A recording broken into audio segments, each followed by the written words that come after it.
Tengo 99 años. Esa cifra no es una metáfora ni un recurso dramático. Es una simple operación matemática. Cuando uno llega a esta edad, deja de perder tiempo con fantasías, excusas elegantes o teorías que solo funcionan en hojas de cálculo. A los 99, la realidad no se discute, se acepta.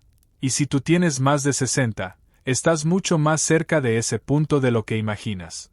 He presenciado guerras, crisis monetarias, colapsos empresariales, modas financieras absurdas y generaciones enteras convencidas de que esta vez todo era distinto.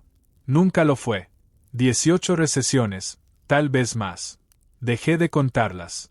Cada una prometía destruir el sistema y cada una arruinó a personas que se creían preparadas. No eran estúpidas.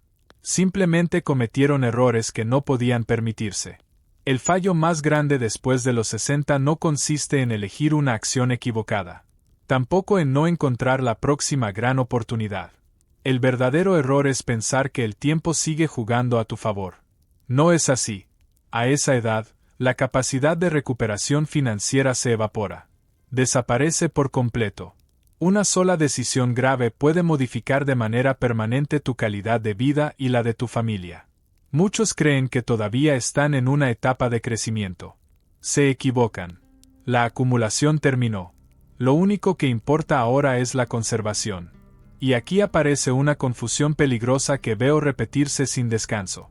Personas maduras creen que solo existen dos caminos: asumir riesgos cada vez más complejos para combatir la inflación o esconderse en efectivo y observar cómo el poder adquisitivo se erosiona lentamente. Esa forma de pensar conduce directo al desastre. La aritmética funciona en ambos sentidos. Durante la juventud, el interés compuesto actúa como un aliado paciente. En la madurez, se transforma en un enemigo implacable. Una caída del 50% exige duplicar el capital restante solo para volver al punto inicial. Ese tipo de remontada requiere décadas. Décadas que ya no tienes. El crecimiento seguro no proviene de acertar con apuestas espectaculares ni de anticipar movimientos del mercado.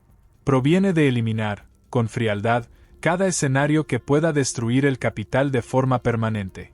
Después de los 60, no existe margen para golpes fuertes. El daño no se corrige. Se arrastra. Durante años, la industria financiera ha vendido una idea peligrosa, que la jubilación dura 30 años y, por lo tanto, se puede invertir como si nada hubiera cambiado. Esa narrativa ignora un detalle crucial. El horizonte de gasto puede ser largo, pero el horizonte de recuperación ante pérdidas severas es extremadamente corto. Tal vez 3 años. 5 si hay suerte. Nada más. He visto demasiadas personas caer en la misma trampa. Creen que todavía juegan el mismo partido que a los 40. No entienden que ahora están en una fase distinta del juego. Ya no se trata de ganar. Se trata de no perder. Por eso quiero hablar de errores catastróficos. No de fallos menores. No de pequeñas ineficiencias. Hablo de equivocaciones que, una vez cometidas, no ofrecen marcha atrás. La primera aparece justo cuando el salario desaparece y la mente busca reemplazarlo. El llamado canto del rendimiento alto. De repente, el ingreso mensual se detiene. Frente a ti hay un capital acumulado durante décadas. Surge una pregunta lógica: ¿cómo hacer que ese dinero genere flujo? El problema es que esa pregunta suele llevar a decisiones matemáticamente suicidas. Cuando alguien empieza a perseguir rendimientos elevados, termina forzado hacia activos frágiles. Bonos de baja calidad. Empresas endeudadas. Vehículos financieros que dependen de condiciones perfectas para sobrevivir. El mercado no regala rentabilidad. Si algo promete mucho, es porque el riesgo es proporcional. Un dividendo atractivo no es una recompensa. Es una señal. Indica que existe una probabilidad real de recorte, quiebra o deterioro del valor principal. Quien no entiende eso confunde ingreso con resultado total.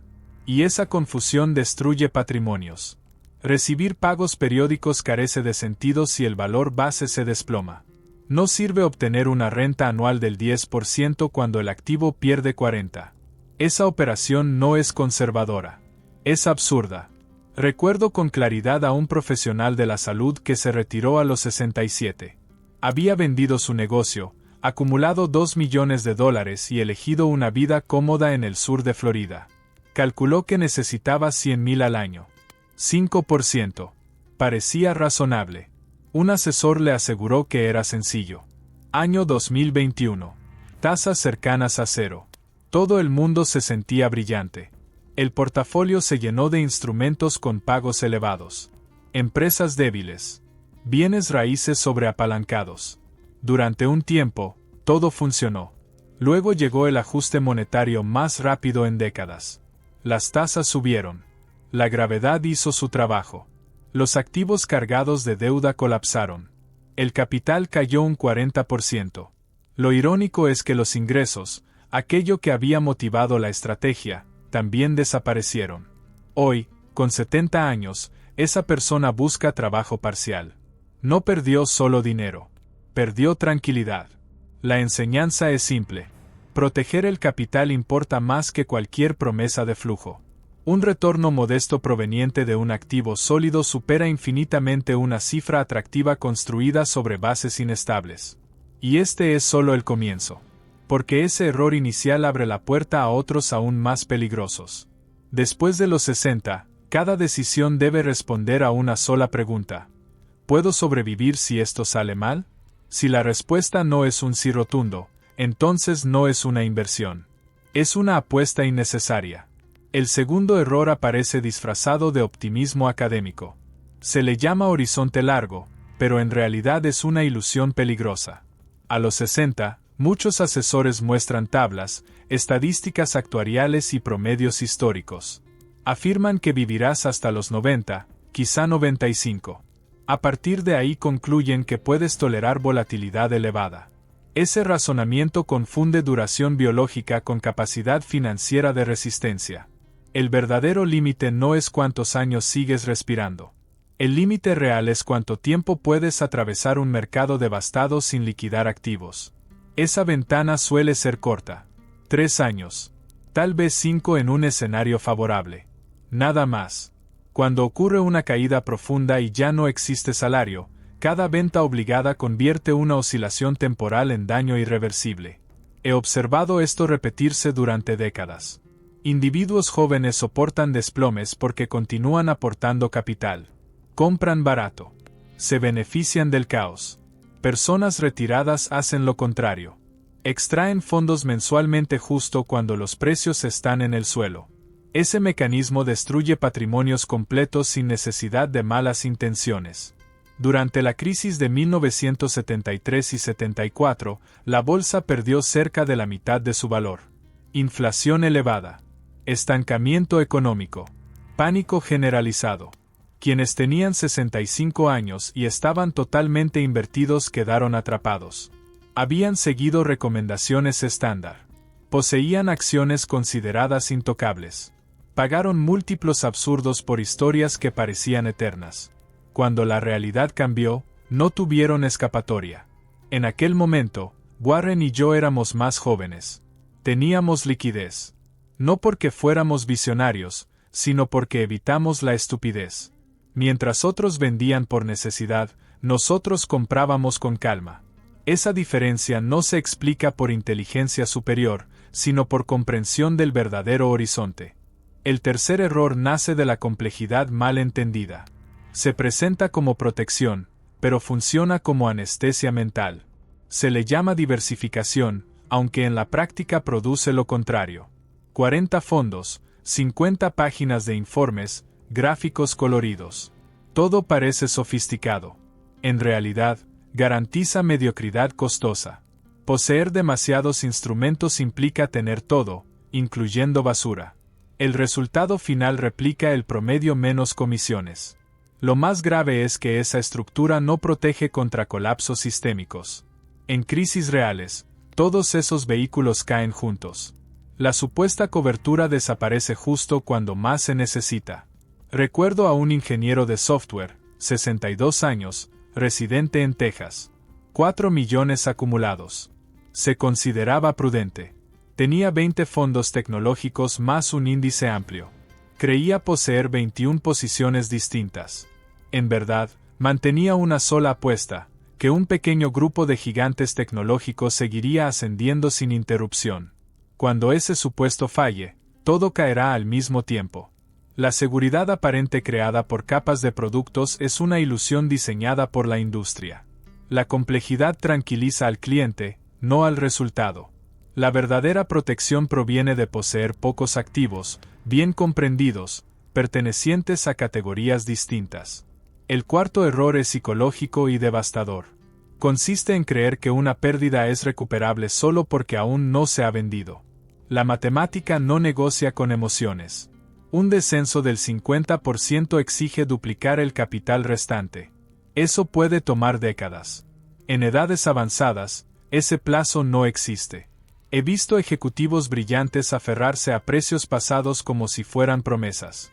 Se niegan a aceptar la nueva realidad porque hacerlo implicaría reconocer un fallo.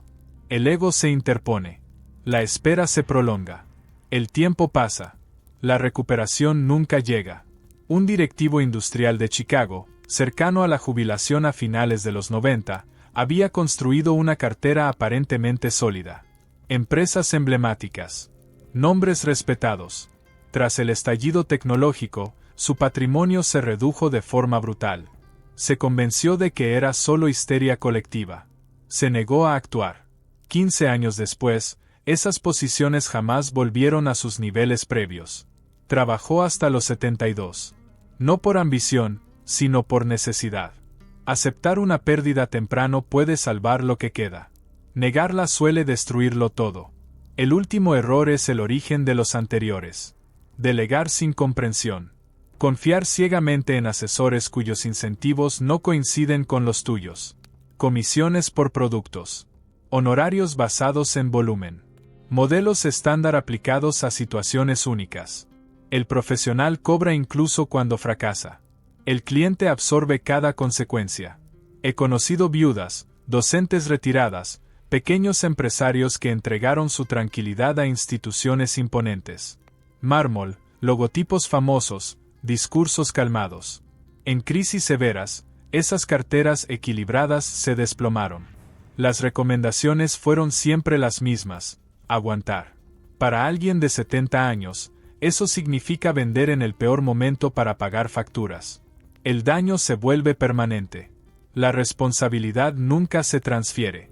Aunque contrates ayuda, debes entender la aritmética. Si algo no puedes explicarlo con claridad, no lo hagas. La ignorancia no protege. ¿Por qué insisto tanto en evitar pérdidas? Porque lo aprendí observando ruinas ajenas. La supervivencia precede a cualquier oportunidad. Sin capital intacto, no existe crecimiento posible. La fórmula después de los 60 es sencilla. Detener la caza de rendimientos llamativos. Mantener liquidez suficiente para varios años de gastos. Poseer pocos activos robustos, imposibles de llevar a cero. Nada más. Conocí a una profesora de historia que aplicó exactamente eso. Ingresos modestos. Ahorro constante. Casa sin deuda. Un índice amplio mantenido durante décadas. Al cumplir 60, trasladó una parte relevante a instrumentos gubernamentales de corto plazo. Cuando llegó una caída fuerte, vivió de esa reserva. No vendió en pánico. Hoy viaja tranquila. No fue brillante. Fue sensata. La diferencia entre seguridad y desastre rara vez está en la genialidad. Está en evitar errores fatales. Si tienes más de 60, ya no juegas para impresionar. Juegas para resistir. No pierdas lo que no puedes recuperar. Si este mensaje te aportó claridad, suscríbete al canal, dale me gusta al video y deja en los comentarios una reflexión personal o una experiencia relacionada con decisiones financieras en etapas avanzadas de la vida. Tu historia puede ayudar a otros a evitar errores irreversibles.